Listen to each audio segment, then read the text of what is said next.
Good day, my name is Bluesuit and today I'll be going over my review of the old school early access top-down twin-stick mech shooter known as Uragun.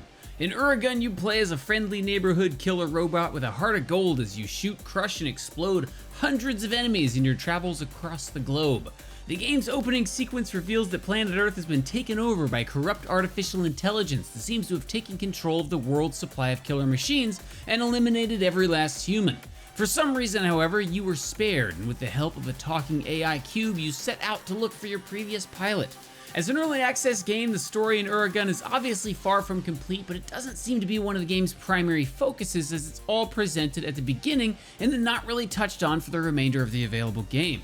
In all honesty, this is probably for the best though. Uragun is all about the action, and not once did I think it would be improved by story-based cutscenes. As with any mech shooter, a big part of Uragun is building your mech the way you want to. While you can't actually change the structure or look of your mech, there are a handful of weapons that you can attach to rain down some destruction on your foes. Currently, there are only 5 weapons in the game, with the minigun, rocket launcher, shotgun, plasma disc, and railgun. I am excited to see this roster grow through early access, and sadly you only have one of each weapon, so no dual wielding, but each different weapon type does feel meaningful, and trying out different weapon combinations added a lot of replayability to the game loop. What makes these weapons really special, however, are the mods that you can attach to them. Right now, each weapon only has a small handful of available mods, but they can do some fun things like increasing the size of your projectiles or having them light the ground on fire behind them. And by finding the secret intel in each of these levels, you can upgrade your weapons so that they can take up to 3 mods at once. Outside of weaponry, you also have Mech Passives that can increase your mobility or pickup range, and you can also equip powerful heat abilities. These heat abilities cast instantly and include things like grenades or a giant sword to destroy melee enemies, and they use heat, a resource that you gain by killing foes. As of right now though, these abilities don't seem to be worth it in most cases because heat is also used for healing your mech, so spending it on extra damage can be risky. In combat, Uragun really shines. The weapons all feel strong, and upgrades are a noticeable jump in your mech's power. Additionally, dashing around while firing is a smooth and satisfying experience, and there's even a bullet time mechanic that you can activate when you've killed enough enemies.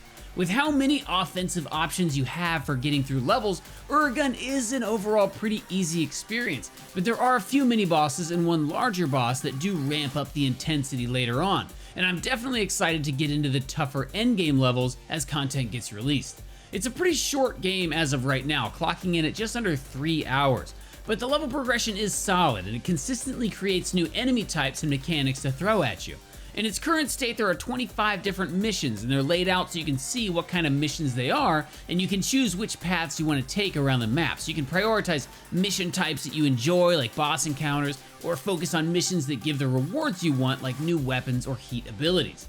The biggest downside to Uragun right now, though, is that it's a very generic experience that isn't breaking any molds yet. Don't get me wrong, it's a beautiful looking game with fast, fun combat that, outside of a few very minor performance issues, runs very smoothly. But it doesn't do anything new right now and has a lot of ground to cover before it's going to be a must-buy game. That being said, it has a great foundation, so the sky is the limit for a huge roster of guns, endless levels, and maybe some multiplayer if we're lucky. You can pick up Uragun when it launches on Steam for $15 today, but as with most early access titles, it isn't going to be worth that just yet. It's a smooth, top-down mech shooter with responsive, satisfying combat, but it does lack overall content, so in its current state, I'm valuing Uragun at an even $10, and I recommend that you probably wait a couple patches before diving in. I hope you enjoyed this review of Uragun. Come see me on Twitch where you can watch our reviews in progress. As always, don't forget to like, subscribe, and let me know in the comments what you thought about it. Until next time.